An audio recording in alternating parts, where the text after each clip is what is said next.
But now we get to the thing that the fan base is particularly frustrated with about this game, which is the fact that Matvei Michkov, the guy who is supposed to be the one to pull the Flyers out of mediocrity and into contention, does not get a single shift in the third period. And this is where we get the flip side of the culture and trying to contend thing, because there are, and I'm seeing a bunch of them in my mentions, that don't care about anything about this game other than the fact that Matvei Michkov was benched for the third. Well, I think those two things are separate, honestly. Like, They are and they aren't. I understand what you're saying, and that they are, that they aren't. But I do believe that this John Tortorella issue, and this is like, I think, a very clear John Tortorella problem, has less to do with the idea that organizationally we're not tearing it down and we're not trying to lose.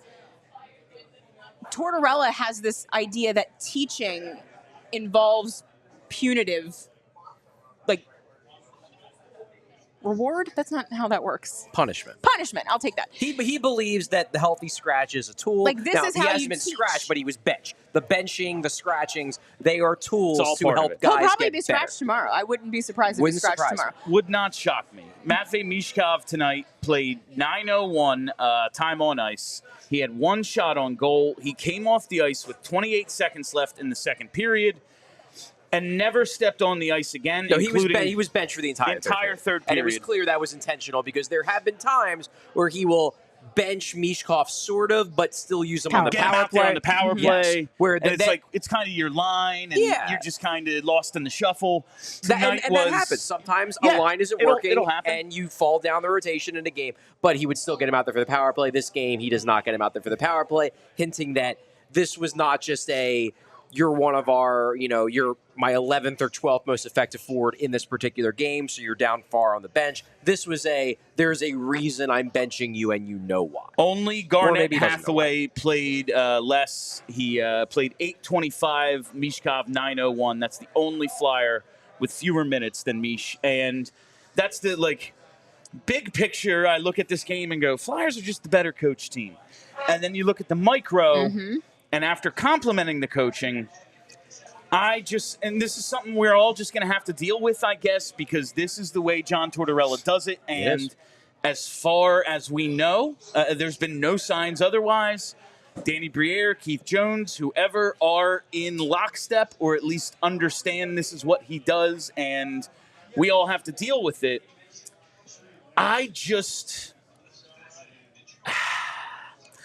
After watching, today's a perfect example. Watching the way it went with Cutter, one, don't want to piss him off. We're going to have to sign him to a contract at some point. That's, down the road stuff. In the here and now, I just think, man, he's not playing great, and you know how great players get out of slumps? Playing themselves out of it. There's nothing to be gained by him not playing the third period of a game against a team that isn't as good as the Flyers. Right. Matvei Michkov can score at any time on any shift. Yes. Is he playing well right now? No. No one is arguing that. No. It's that he can have one shift, one moment on a shift that went wrong. And suddenly the puck is on his stick and he has a chance to score, and he does, and now he is on a 10-game point streak again. That is possible with a player of his ilk, and not playing him isn't giving him proper opportunity to break out of whatever is the problem. No. And this is why I do think, and we should probably save this for a regular show, I do think that we've kind of reached almost a tipping point where I'm not sure at this point if John Tortorella is now serving the rebuild. There was a point last season when we're building the culture, when we're establishing the standard, when we're doing all of that stuff. I can get it. I understand what he's doing. But with a player like Michkov, I just don't think, like Bill said, I don't see a downside to playing him. I just don't think that he's bad enough that he's going to actively hurt you in many situations. And also he's good enough that at any point, like Bill said, any point he could turn it around. And the only way he's going to do that is playing his way out of it. I don't think that he's going to get out of this funk sitting on the bench. Yeah, look, I think really what it boils down to here is that this is the John Tortorella experience. Yes. This is what he does. And the question is, do you trust his overarching ability to coach and develop enough that you're willing to say, this is just part of the experience, and even if this particular one thing on the micro level annoys me, that I still think that on the macro level, John Tortorella's tutelage will help Michkov become a better player? That's the question I think everybody has to ask themselves when they're evaluating this, because in the here and now, it's frustrating. People want to see Matvei Michkov play. They do, because he's the fun, young, talented player who is supposed to be the savior of the organization and has the highest upside to become a potential superstar. That is what, understandably, people are feeling right now. Right. To me, you have to take a step back here as a fan and ask yourself which side you're actually on. And I'm not talking about whether you're in favor of it or not, because I think there are very few people in the fan base that actually like the fact. No one thinks this is good. Yes. But here's the question you got to ask yourself. Are you mad at this because you right now really want to watch Matvei Michkov play? And because it increases your enjoyment level of watching the Flyers play hockey to have Matvei Michkov in the lineup and not being benched and playing for 60 minutes of every game? Is that why you're mad? Or are you mad because you think this is actually going to either hurt him or provide no actual benefit? If you're on the latter side, then be angry and call for John Tortorella's head and say that he's not the right guy. If you're on the former side, be angry now, but just admit to yourself that this is just a short-term anger, that you're annoyed that you didn't get to watch the fun Russian play the third period. I ultimately don't think it hurts him in terms of his long-term development, what he is when he's 24 years old, and we need him to be, at the very least, a perennial all-star, But, hopefully a 100-point player, best guy on the team. I don't think it hurts him in that regard. Do you think it helps him? I don't see a tangible benefit other than, are you mad? Good. Play your way back into the lineup. And it's but how? That can't be your only... And this is a thing we yelled about with Dave Hackstall all the time. Yeah. This seems to be your only course. Right. Your only course of... I don't... With Hack, maybe, because I don't get the sense that there was a lot there beyond the punitive stuff. Sure.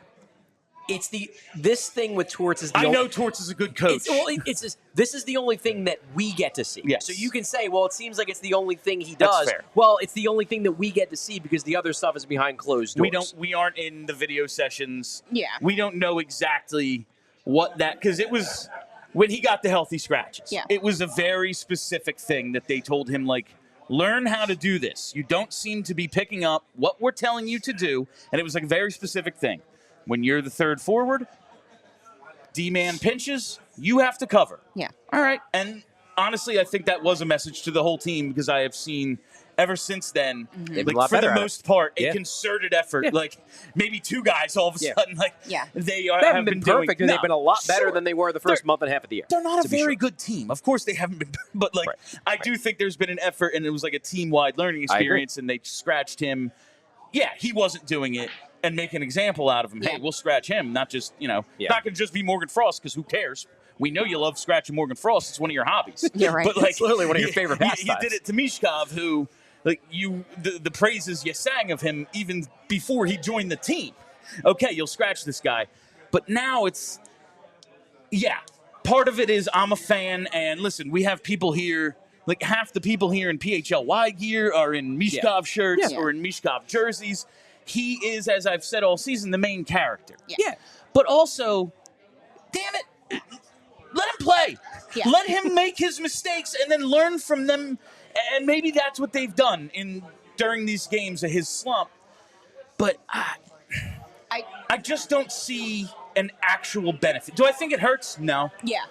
But do I see a benefit? I don't. Exactly. I don't see how a very good player not playing benefits that player. And that's why I think I'm getting to the point where I feel like what this organization can get from John Tortorella has been gotten. And we've talked about since he was hired that we don't really think he's the coach to coach this team, A, when they're good. He ain't here when they make the playoffs. And B, I think when the young, good players are here. I also just think it's an age thing. He's old. Well, that's he's not going to be coaching until he's in his mid-70s. But the real problem is the Flyers aren't going to remove him from the bench. So it has to be a Torts decision. Well, I don't know if I agree with that. You don't think so? I think that if the Flyers' brain trust makes a decision that they believe it's time, they would have a conversation with about John moving Tortorella. him up. Okay. I don't think I don't think they're going to fire him. No. Unless something crazy happens behind closed doors upstairs. I feel like we've hit maximum return from John Tortorella. He's done a great job establishing a standard. He's done a great job getting this team to have a really great, what seems to be a great culture. The guys really like each other. The locker room seems good. They have great work ethic. All of that kind of stuff. He's done that. Great. I don't know if I trust him to be the guy developing Michkov and Jet. I'm just not there, because if this is the tool that you're going to use every single time on both of them, I don't think it serves either of them. And I'm with you, Bill. I don't think it actively hurts them, but it's not going to make them any better.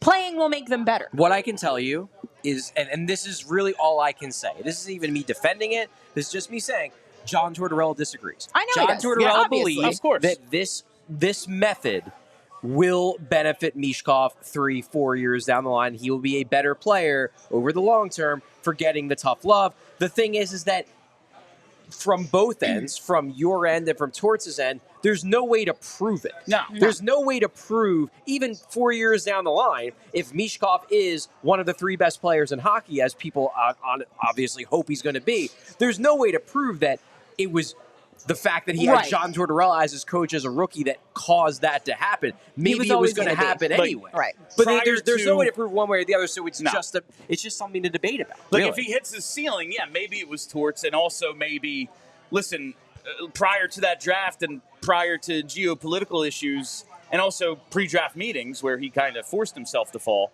it was the Bedard-Michkov draft, and it was a lot closer than, this guy fell to 7, there's reasons, but Bedard obviously number 1.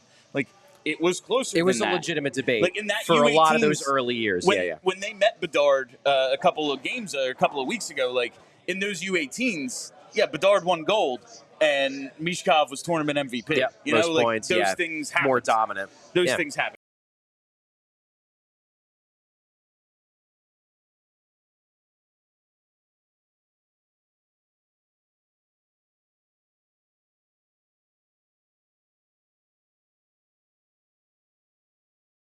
We